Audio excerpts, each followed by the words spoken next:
Hi friends, कशा आहात तुम्ही? मजेतच असाल. मी पण मजेतच आहे. चला तर मग आज आपण आहे ना तांदळापासून आणि चणा डाळीपासून मस्त असे खुसखुशीत कुरकुरीत बघू शकता व्हिडिओमध्ये. आवाजसुद्धा तुम्ही मस्त कुरुम कुरुम असा आवाज येते. लहानांपासून तर मोठ्यांपर्यंत सगळेच आवडीने खाऊ शकतात. आणि तेच तांदळाचे आणि उडदाच्या डाळीपासून खाण्यापेक्षा आपण आज वेगळ्या पद्धतीने डोसे बनवणार आहोत. 1 वाटी मी तांदूळ घेतले, घरातलेच तांदूळ घेतलेत. 1 वाटी चणा डाळ घेतली. मस्त 4 तासासाठी भिजू घालून घेणार आहे.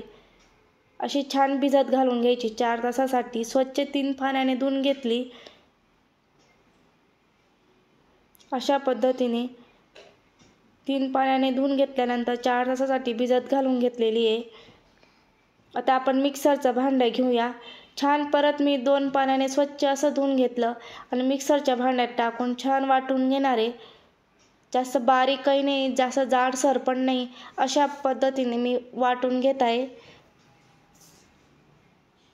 बघू शकता व्हिडिओमध्ये. छान असं मस्त असं दळून घेतलेलं आहे. हाताला जास्त चरचर लागतही नाही आहे, खूपही बारीक नाही आहे, अशा पद्धतीने टाकून घेत आहे. एका पातेल्यात काढून घेतलं. बघू शकता अशाच पद्धतीने तुम्ही सुद्धा दळून घ्या. याच्याने बॅचलर ढोकळा सुद्धा खूप छान होतो, इडली सुद्धा खूप छान होते. पण मी तुम्हाला आज एकच प्रकार करून दाखवला. मीठ टाकून घेतलं, व्यवस्थित चाळून घेतलं. आता आपण मस्त डोसे बनवूया.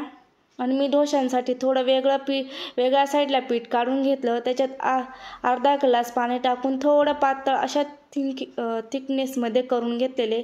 बघू शकता मी तवा घेतला, तव्याला छान तेल लावून घेतलं आणि पळीमध्ये जेवढं पीठ मावतं तेवढंच टाकून घेत आहे आणि एकाच डायरेक्शनने फिरवते.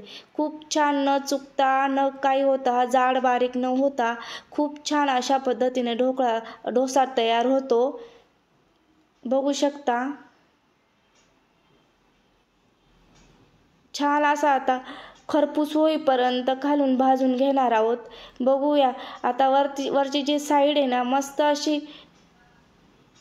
सुकली की आपण समजायचं आपला खालून डोसा मस्त असा खरपूस झालेला आहे. मस्त अशी लाल बटाट्याची वेगळी चटणी बनवली आहे, तर ती चटणी टाकून खूप छान होतो, खूप छान लागतो, चवीला खूप अप्रतिम होतो. आणि हा डोसा खूप कुरकुरीत होतो खाण्यासाठी, अगदी झटपट आणि खूप सोप्या पद्धतीने. परत एकदा तुम्हाला दुसरा डोसा बनवून दाखवते. खूप झटपट निघतात हे डोसे. बघू शकता व्हिडिओमध्ये किती झटपट टाकला जातो आणि खरपूस पण पटकन होतो चणा डाळीमुळे. तुम्हाला जर माझे व्हिडिओ आवडले असतील तर लाईक, शेअर आणि कमेंट करायला विसरू नका. जे ताई नवीन असतील त्यांनी सबस्क्राईब करा आणि व्हिडिओ स्किप न करता बघा. खूप छान असा हा व्हिडिओ आहे. मस्त झटपट रात्रीच्या वेळेला हा पदार्थ करून बघा. बघू शकता किती छान कलरसुद्धा आलेला आहे आणि खाण्यासाठी पण तितकेच छान होतात. भाजी पोळी करायचा कंटाळा आला असेल किंवा खाण्याचा कंटाळा आला असेल तर तुम्ही सुद्धा असेच डोसे बनवा आणि नक्कीच कमेंट करून सांगा.